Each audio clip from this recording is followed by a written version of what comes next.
May struggle alone. At kinaya ko naman po dahil hindi ako mag-isa. Ang ating Diyos na laging hindi natin nakikita pero nandyan siya. Nakikita tayo, nakikita niya yung struggle mo. Kaya, thank you Lord for being with me all the time. Pero ngayon, this is just parang testimony na kasi ngayon, fully move on na ako at nag-start na ako na ulit. At nakikita ko na God is so good and faithful.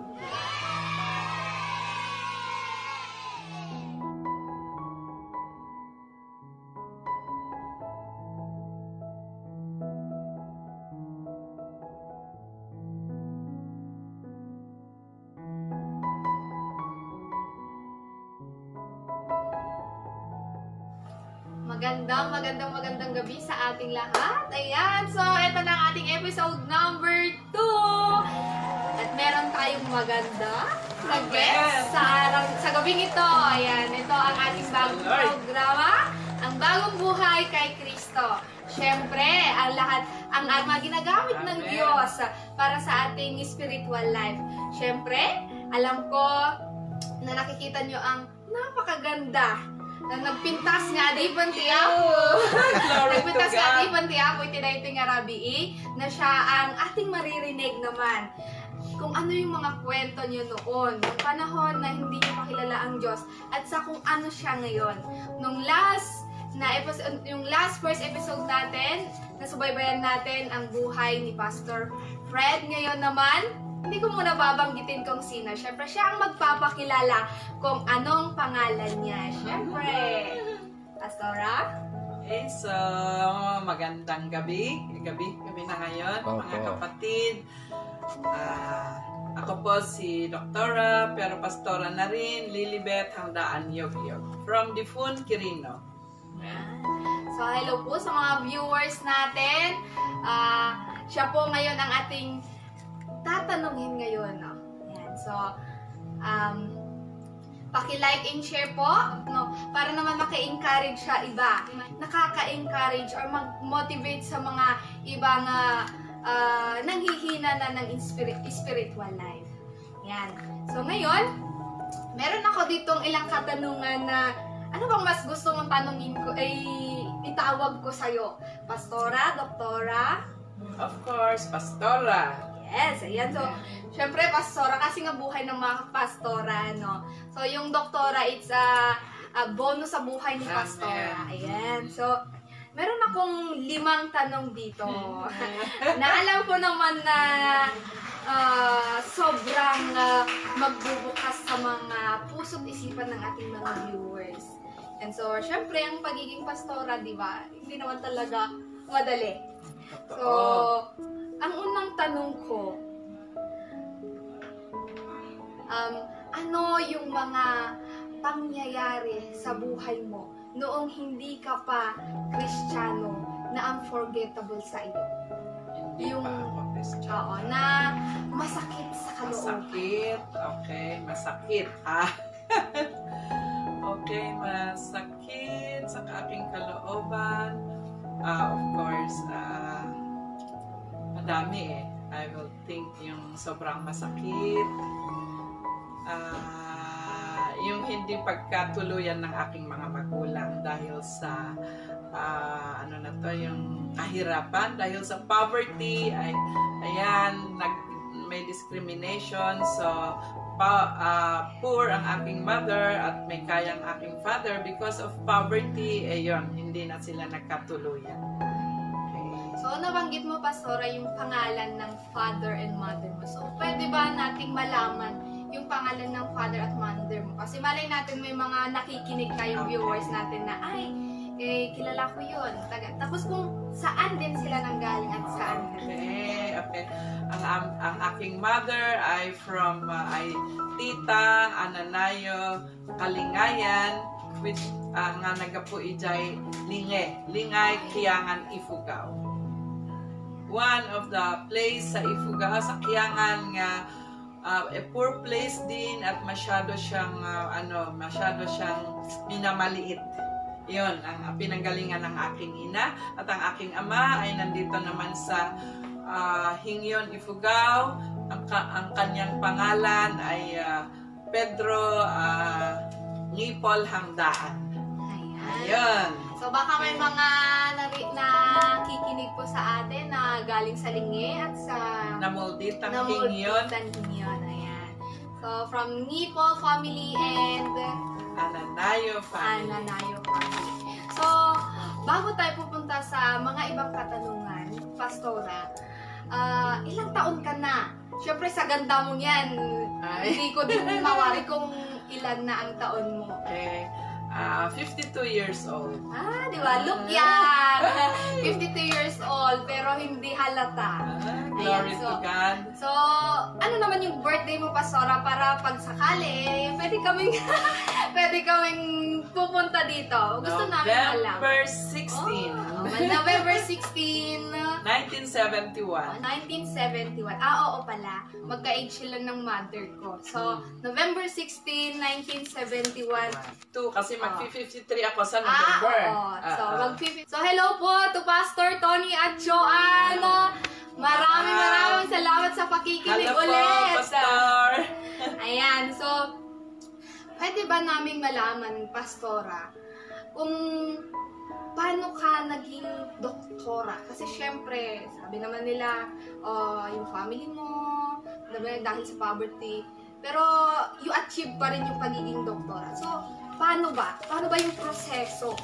Okay, so, the shortcut na, get is old by the grace of God. Ngayon kung paano ay, okay, I am a very sickly child when I was a child. So, very sickly ako. Until now, makita nyo siguro, meron pang naiiwan sa aking mga sakit. Ayan. So, I was very sickly then when I was a child. At yun nga, kahit hindi nagkatuluyan ang mother ko at father ko, yung father ko may kaya. So, pinapadoktor ako sa private. So, glory to God. At kay Dr. Havonilio po siya. Ako pinapadoktor. So, nalagay sa image ko yung image ni Dr. Aniceta Havonilio. So that from that ay napunta doon sa aking nangarap ako na ay kahit pala babae pwedeng maging doktor. At of course very innocent ako, but God knows my heart na I want also to be like her.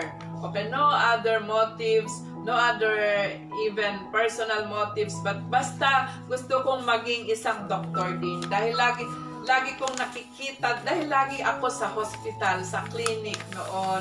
Kaya yung lagi kong nakikita, yun na ang natatak sa isipan ko na I will also be one. So kahit na mahirap talaga ang buhay noon, pero sabi ko nga may kaya ang aking ama. So kahit papano ay nakatulong din. At of course, yung lalo na kahit kasi na may kaya ang aking ama, syempre meron na siyang second family. So kulang pa rin ang allowance ko, but God is the one who really fulfilled that plan, or yung goal ng isang little girl before. So until now, diba, God is so good and faithful. Amen. So nung panahon nagkakasakit ka, Pastora, saan pa kayo noon? Saan pa kayo nag-i-stay? Nasa Ifugao kami, pero every time na mag-check up ako, pupunta ako dito sa Cordon. So doon kayo nag-i-stay noon Sa Ifugao. Okay. So nung nag-asawa ka, paano ka napadpad dito sa Quirino, Pastora? Okay, so nandito kasi yung aking mother dyan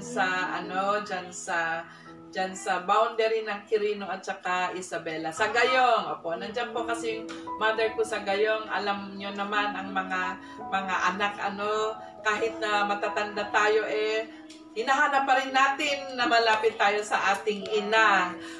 Na nagkargo sa atin nung bata pa tayo until all the years. So gusto ko kasing malapit sa aking ina. Kaya napauwi ako dito sa Difun.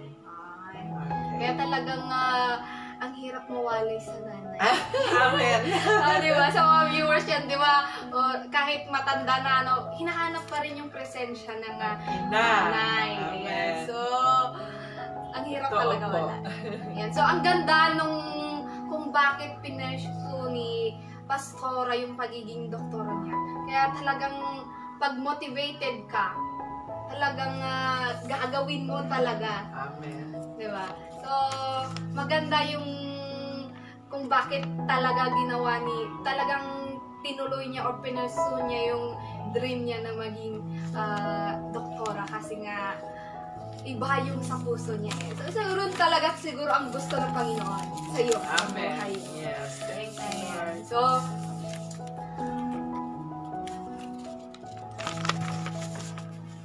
ayan. So, ano naman yung mga hindi mo nakakalimutan?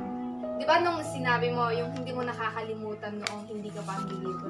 Yung masakit na hindi mo makakalimutan yung paghihiwalay ng parents mo. Ano naman yung hindi mo makakalimutan nung unbeliever ka pa na masaya? Masaya. Ay. Siyempre kung merong lungkot, may saya. Oo, grabe. Okay, so, grabe. Yung mga young people noon, uso noon ang mga sala-sala. Kapag may wedding, kahit ilang bundok, nagpupunta kami ng mga kasama kong kabataan na nakikipagsayaw. Yun, yung mga group, my peer group na syempre, habang naglalakad ka sa bundok, ang saya-saya, di ba? To be with your peer, nga mapan to attend a wedding na pag night kasi may sala-sala. Yun kasi yun po ang mamimiss ko. Doon mo siguro nakilala si brother, the luckiest guy in your life. Hindi naman po. Hindi naman. Kasi when I went to Baguio, doon ko nakilala si ang aking asawa. Na wala naman na pong sayaw-sayaw doon dahil eskwela na po ang ginagawa namin. So, pwede ba namin malaman ang pangalan ng pinakaswerteng lalaki sa buhay mo? Okay. Ang pangalan ng aking asawa ay one and only husband. Yes! The one and only. Okay. Ang tito ng asawa ni Pastor Dan Dion. Okay. So, tito ni Marites. Okay. Ang pangalan po niya ay Johnny Kulhi Yogyog. Ayan. From Banawe, Ifugao. Ayan. So, kaya naging Yogyog. Yogyog. Opo. Okay. So, syempre, gusto din namin malaman kung ilan bang naging bunga ng pagmamahalan. Okay, so we have six. We have 5 boys and 1 girl. Ayan, the only roses. Amen. Ayan, the only roses. So, meron silang 6 na anak. So, masaya ba na magkaroon ng anak? Oh, syempre, hindi kompleto ang isang ina kung walang anak. I'm a very, very devoted and a very, very joyful mother. Ayan. So, kaya pag siguro sa mga naranasan mo noon, kaya, di ba, nasabi mo kanina na lagi ka sa hospital, lagi ka pinapacheck up. Merong mga nahahagilap o naririnig kami sa labas na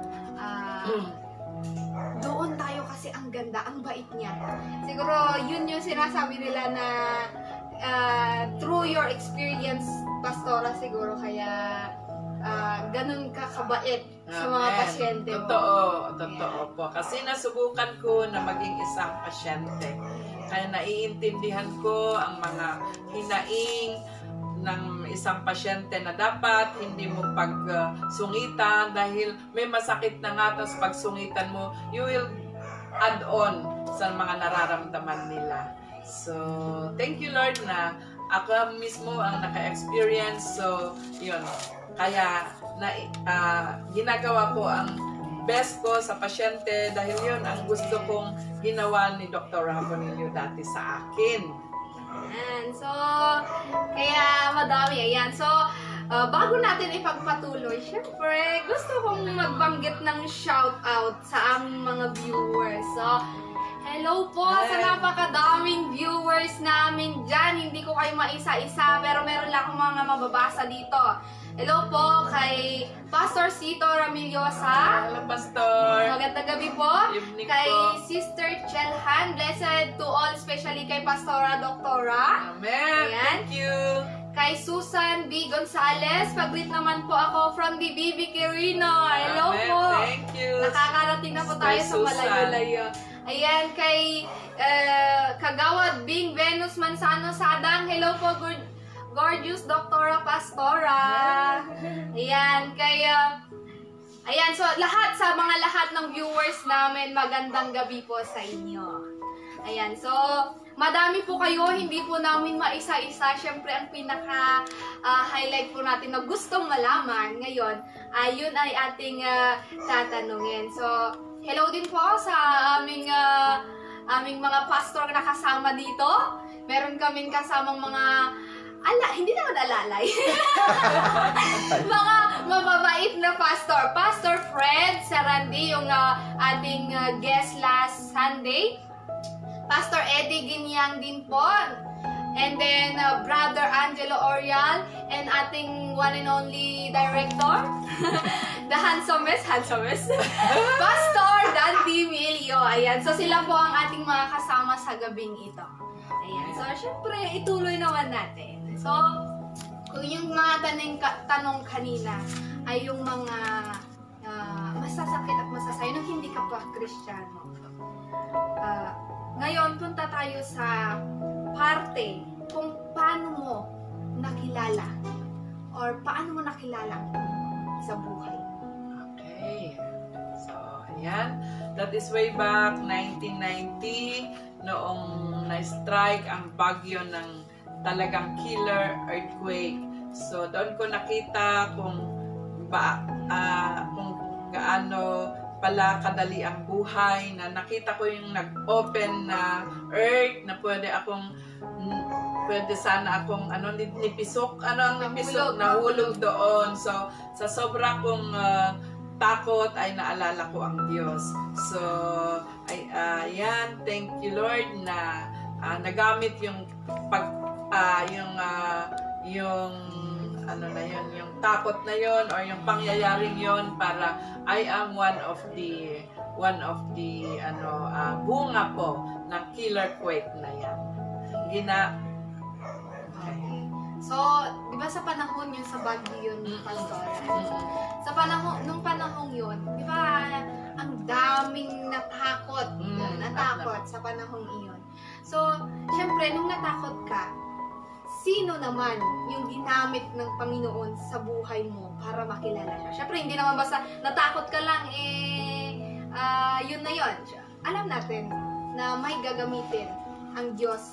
At gusto naming malaman kung sino ba yung ginamit na tao ng Panginoon para makilala mo ng husto ang Panginoon natin. Wow! So yes, I cannot forget po ang aking spiritual father na si Pastor Johnny Mariano. Hello, Pastor Johnny Mariano. Alam mo na yan, I have testified na po before na nagpapasalamat ako at ikaw ang ginamit ng ating Panginoong Diyos. And I know you are very proud of me dahil nagpatuloy ako sa dami-dami na yan na mas na baptism noon. Kasi after that quake ay meron kaming napakadami kaming nagbaptize doon sa Cannon Road noon. At I am one of the yung mga nagpursige hanggang ngayon. So, ang church na nagamit naman ay Ifugao Evangelical Church. Oh, Ifugao Evangelical Yes. Church. Diba, kahit talaga tatanda ka na kung sino yung spiritual mother mo, hindi Father. Father pala. Hindi mo Spiritual makalimutan. father, hindi makakalimutan. Sila yung mga tao na ginamit ng Diyos Yes. na kailanman tatanda ka na you never forget. Amen. So, ang saya lang magkaroon ng spiritual father. Ama. Amen. Nasubukan mo din ba na pag pastora, pag nagkaroon ka ng problema, spiritually, siya yung linalapitan? Okay, so malayo kasi si Pastor Johnny, kaya dito sa Quirino, meron akong nagkaroon second. Second na spiritual father para mas malapit na pupuntahan ko kapag, kapag may struggle sa aking buhay. Hindi ako pinabayaan dahil sa nasa Baguio si Pastor Johnny, God provided another here in Quirino for me. Okay. So, ang saya talaga. May lalapitan ka, especially. Hindi porke naman siguro mga pastor na ganun, hindi nagkakaroon ng problema or hindi kailangan ng spiritual father. Meron at meron pa rin. Totoo. Yan na kailangan natin sila. Ayan. So, yung panahon na nagkaroon ka ng spiritual father, may asawa ka na ba nung wala pa? Or nung na-born again ka? Wala pa. Wala pa. Yes. So, bilang kabataan, pwede bang, nung kabataan ka pa lang, pwede bang ikwento mo sa amin kung ano yung pinakamasaya nung kabataan ka pa na pwedeng maka-encourage sa ating mga kabataang viewers? Ay, yan ang enjoy na enjoy. Okay, so we have a lot of experience noong isa akong young people sa Baguio, isa ako sa mga pasaway, pero enjoy yung mga ginagawa namin. We have been enjoy yung mga nagmi-mission po kami sa mga outskirts ng Baguio City, gaya sa Antamok, yung mga sa Itogon, yung mga malayo sa Baguio, ay kaming mga young people ang dinadala. Siyempre kami ang malakas maglakad. Ayan, so yun ang ine-enjoy ko noon, which is until now, ayan, parang, kaya pag nagmi-mission ako, parang naaalala ko yung ginagawa namin noon when we are youth. So, mga missions, na-enjoy kaming maglakad, at pag nakarating kami doon, ay alam nyo, dahil sa mga bata kami noon, or hindi pa kami naman mga bata, walang maselan noon, ay isang kwarto, natulog kami lahat doon. Mga babae at mga lalaki, pero walang mali siya. Okay, so like ngayon na parang hindi na, may change na ang time na hindi na pwede. Pero noon ay parang very innocent pa kami noon. Ang saya-saya. Okay. So, ang saya maging kabataan. Amen. Ayan. So, yun yung mga time na nung naging kabataan kayo, napakasaya sa'yo. So, nung kabataan ka din, sa paglilingkod ng Panginoon, nung kabataan ka pa, ano naman yung bagay or pangyayari na medyo nakapasakit sa damdamin mo? Or nung bata-bata ka pa, nung kabataan ka pa? Yan. Parang hindi masyado, pero ayan. Okay, minsan ay ayan, kasi ako ay, sabi ko pasaway ako, ang hirap nila akong gisingin sa umaga. Alam nyo, ang lamig sa Baguio, kaya pag devotion namin, ang hirap akong gisingin. At ang masakit, yung sa during the fellowship, sinasabi yung pangalan mo. Na mini-mention, na i-special mention ako. Kaya of course, masakit yun. Parang noon ay parang masakit sa akin. Pero ngayon, naiintindihan ko. As I mature, ay naiintindihan ko. Pero noon, parang gusto kong umalis dahil yung inaano ka, bakit kasi ni-single out na, hindi nag-itsing si ganito. Pero of course yun ay bata pa tayo noon. Kaya yun ang parang naalala kong masakit. Pero ngayon ay hindi na. I already understand. Okay. So, kung yung nung kabataan mo yun. So ngayon, punta naman tayo sa part na kailan mo naramdaman na talagang nakilala, na tinatawag ka ng Panginoon? Siyempre, nung kabataan ka, parang go with the flow lang, di ba po? Di ba, Pastora? Pero meron yung time talaga na, meron talaga yung part na nararamdaman mo na tinatawag ka ng Panginoon na magpastor. Okay, so gusto namin malaman. Yes, excited kaming lahat. It started sa hospital when I trained nung pag kasi sa school ay school pa lang meron ng hospital exposure. So, sa hospital ay yung first soul pa lang na namatay sa kamay ko ay nandun na yung naramdaman ko na tinatawag ako ng Lord. Kasi nagkaroon ako ng asi. Ano bang asi sa Tagalog? Awa. Awa sa kaluluwan niya. Ano, bakit yung parang nung inaasinta ko siya, hindi naman yung physical ang iniisip ko. From that first death na nakita ko sa hospital ay nagkakaroon na ako ng passion sa kanyang soul. Ang question ko noon ay, ala, hindi siya kawawa sa physical. Ang nandun sa question ko sa aking isip ay, ala, paano kaya yung kaluluwa niya? Ala, saan kaya mapunta yung kaluluwa niya? So, yun. Yung first na yung kaluluwa talaga yung minahal ko at naging concern ako from noon pa lang na estudyante ako sa medicine. My first death already ay na-imagine ko ngayon nga ay doon pala nag-start kasi bakit yung mga ibang kasama ko dinaan-daanan na lang nila yung patay, pero ako concern ako sa kanyang kaluluwa. So doon po. So, naaalala mo pa ba, Pastora, kung ilang taon ka na? Ilang taon ako is sa medicine, kasi 20 ako graduate, 21, and then 25 years old. 25 years old nung naramdaman mo yun. So, kailan ka nag-commit na pastora na? Magpapastora na? Ay, okay. So, kung ilang years ba yung yung ramdam mo na kailan nung talagang kamo na eto na? Okay. So, kahit na hindi pa ako nagpastor, ay nag-start na ang ministry ko sa mga young people. Okay, pero hindi ko pa naiisip na magpastor. And then, next is yung mga women's. And then, yan, sa mga women's. And then, parang wala pa kasi, syempre, mga ina lang din naman yon. Pero noon yung talagang noong pandemya po na yata, na talagang marami na ang namamatay doon, yung talagang, I wanted na bago sila mamatay, ay masave sila.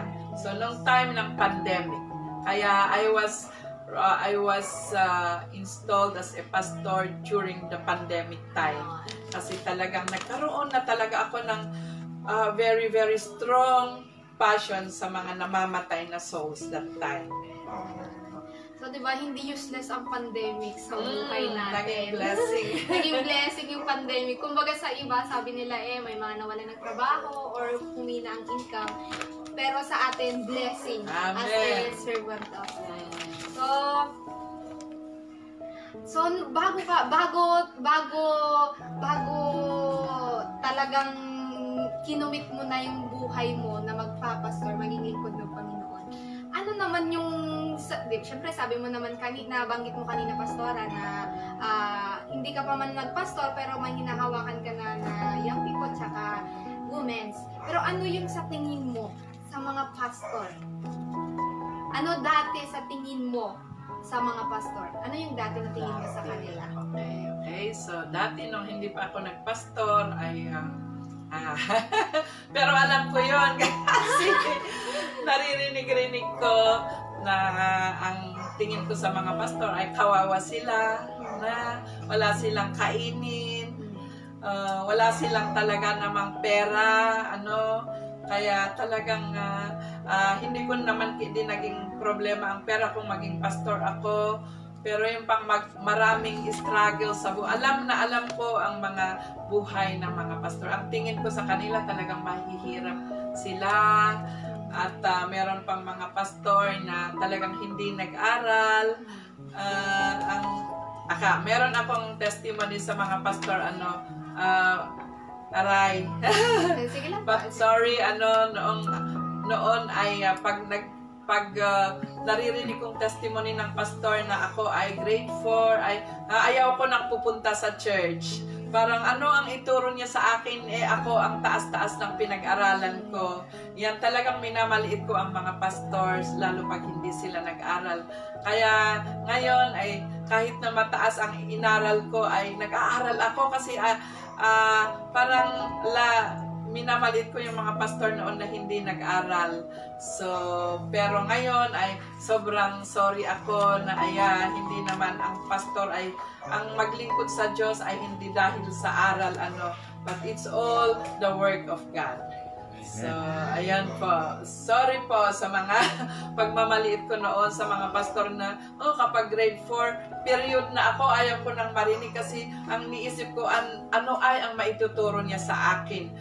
Tinitingnan ko yung edukasyon ng pastor. Okay, those days.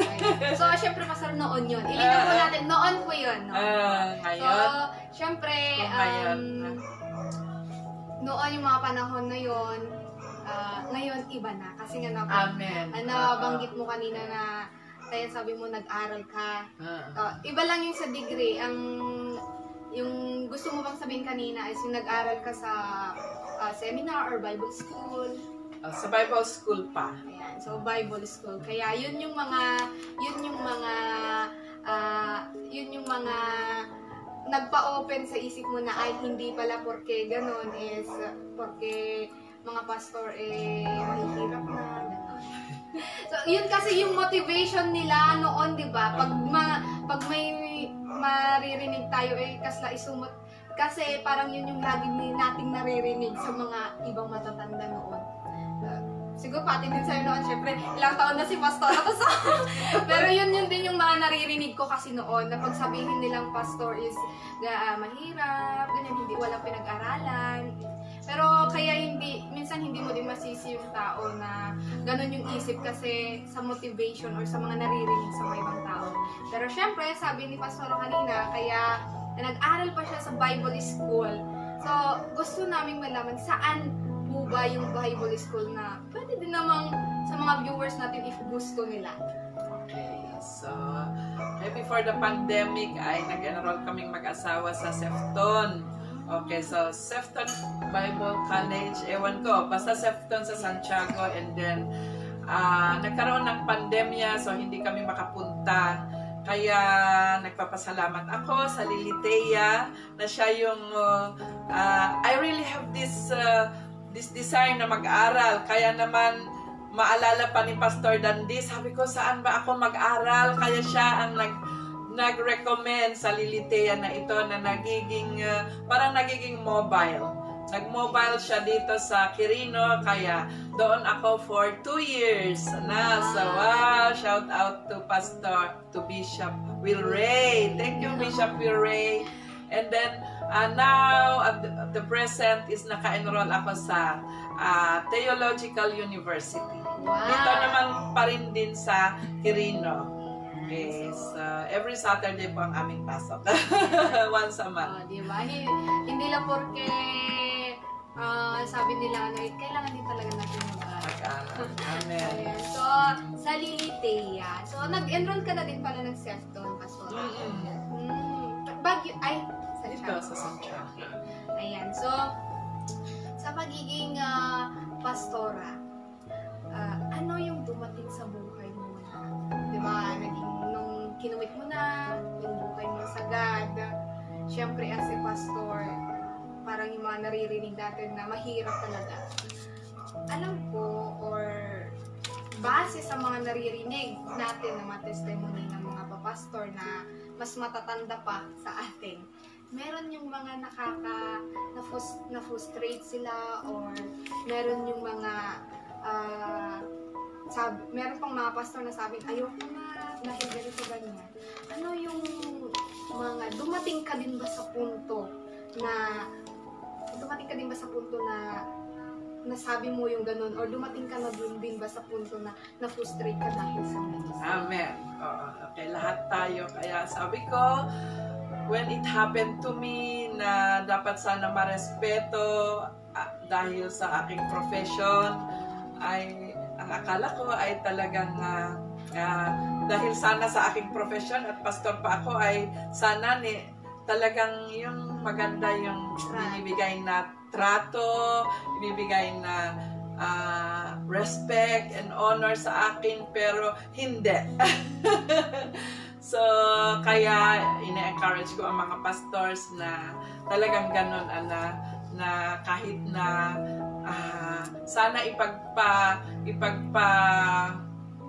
ipagpaisip sana na in my profession na mataas ang pinag-aralan ko at isa akong pastor ay doon sana na base ang lahat kaya maganda ang trato or maganda ang pakisama, pero hindi pa rin dumating ang punto na sabi ko talagang sa ministry ay walang sino ka man, maganda man ang estado mo sa buhay, maganda man mataas ka man pinag-aral mo, ay hindi tayo excuse sa mga ganyan na ewan ko, mga problema sa church, sa ministry. Kaya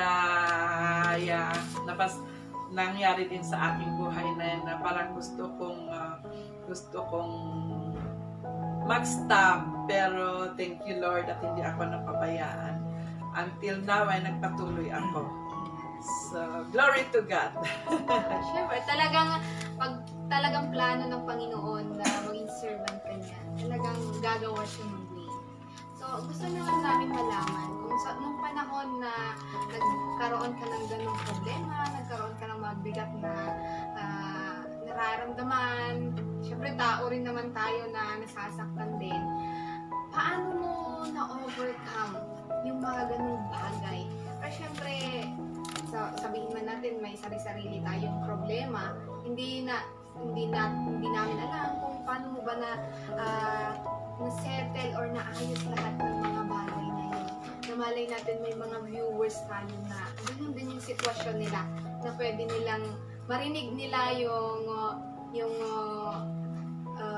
sa'yo is, ay, pwede kong gawin din pala yung ginawa ni Pastora. Kasi nakaya niya eh. So, kaya niya din. So, paano mo na overcome lahat ng frustration nung panahon iyon? Okay, so, number one, nakita ko talaga yung ating relationship sa ating Diyos. Kasi iwan ka man ng lahat ng friends mo, nandiyan ang Diyos. Siya yung nagiging kaisa-isa kong kakampi. Until such time na sa mga ministries na pinuntahan ko na wala akong makasama, ultimo yung aking anak na 10 years old ang kasama ko. So, yun po ang number one na kung bakit ako nagpatuloy, yung continue pa rin na vertical na relationship ko sa ating Panginoong Diyos. That in times of struggle, in times na para kang iiwan, na hindi ka iniiwan ng Diyos, I always feel na nandiyan ang Diyos. At second ay, of course, yung mga friends. Okay. Isa na ito, si Pastor Tandy. Na first time na I was about to leave my own church, ay sabi niya, kaya mo yan. Pero nung second time na talagang pinayagan na ng Diyos na alis ako, wala na kasi si Pastor Tandy. Kaya sabi ko, wala nang instrument na pinadala ang Lord. Kaya sabi ko, this is the time na pinayagan na ng Lord. Kaya I just face my struggle alone. At kinaya ko naman po dahil hindi ako mag-isa. Ang ating Diyos na laging hindi natin nakikita pero nandyan siya. Amen. Nakikita tayo, nakikita niya yung struggle mo. Kaya thank you Lord for being with me all the time. Pero ngayon this is just parang testimony na, kasi ngayon fully move on na ako at nag-start na ako na ulit at nakikita ko na God is so good and faithful. At ayan, mas malakas pa ako sa dati. So, alam niyo mga kapatid na kapag pala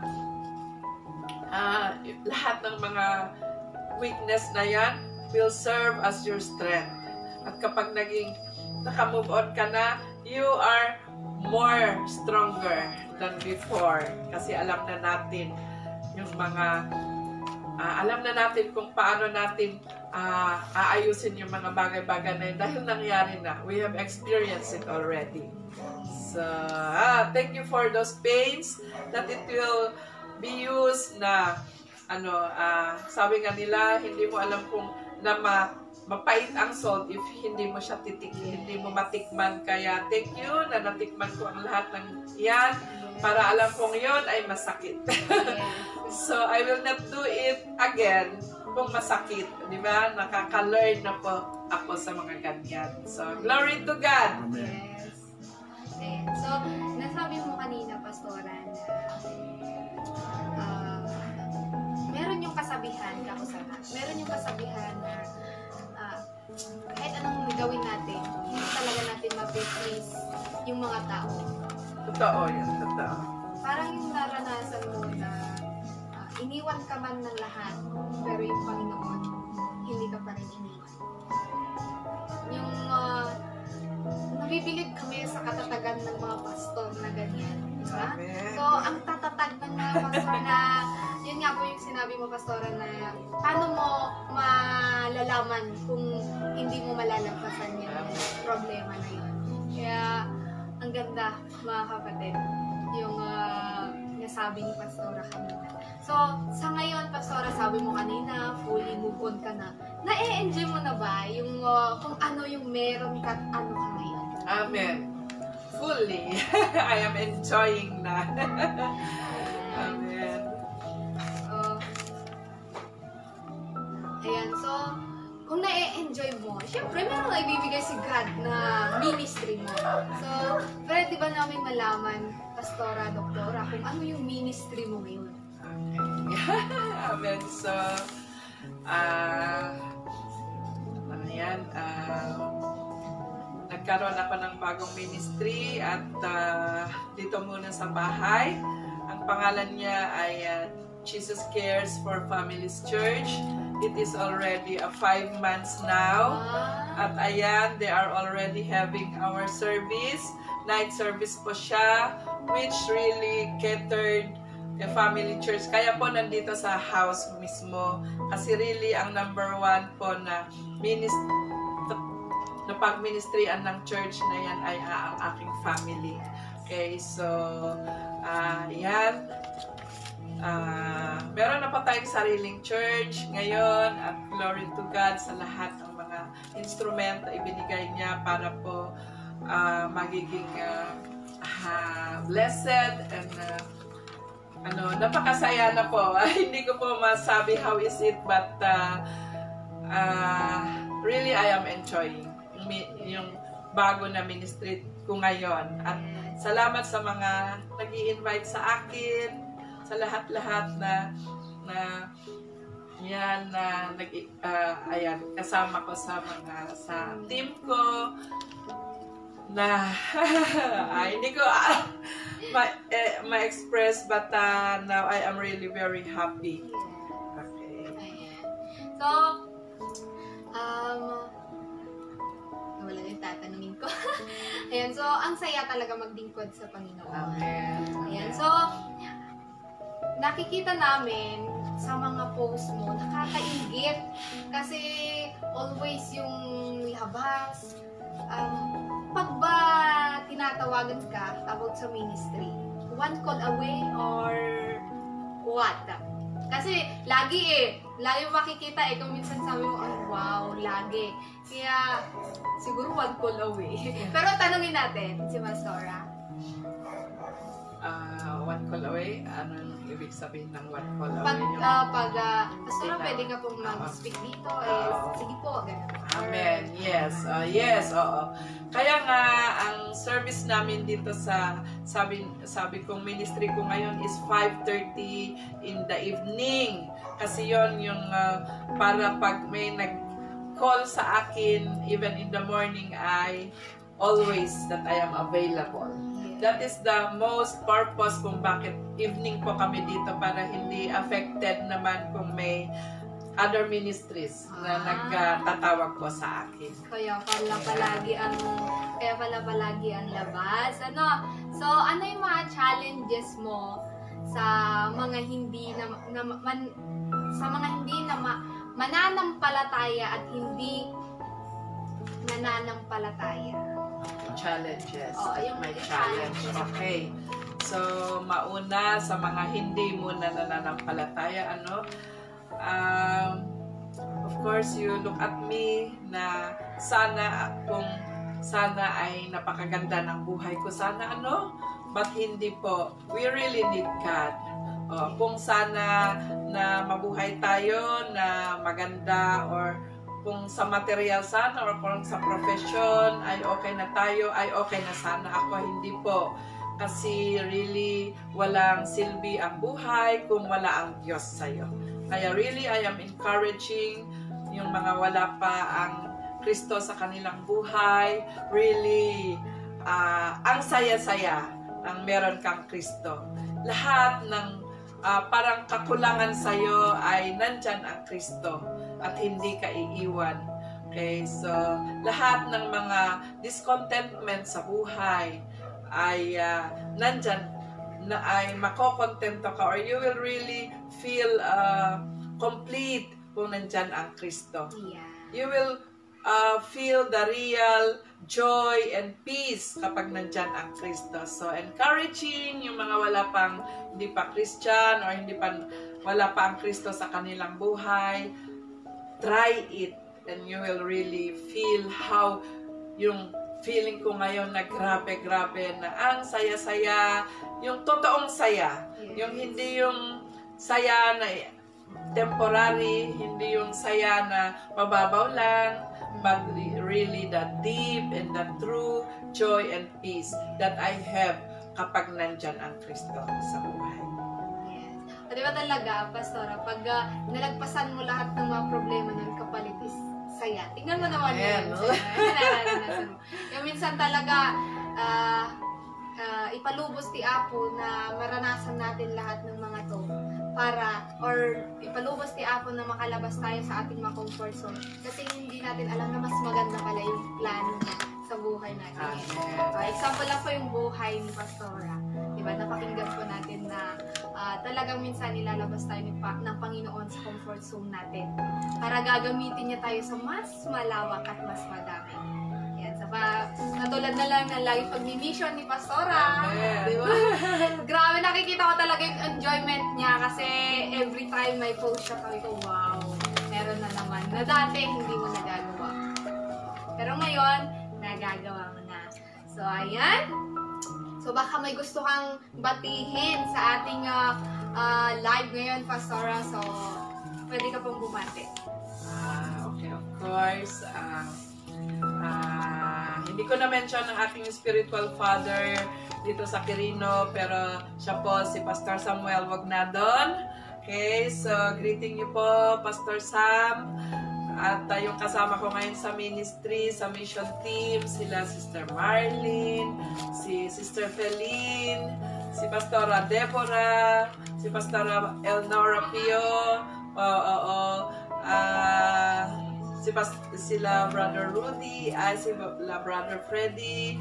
Wow, I am very thankful sa binigay ni Lord na kasama ko para magpatuloy ako at mas pa na marami pa kaming mararating.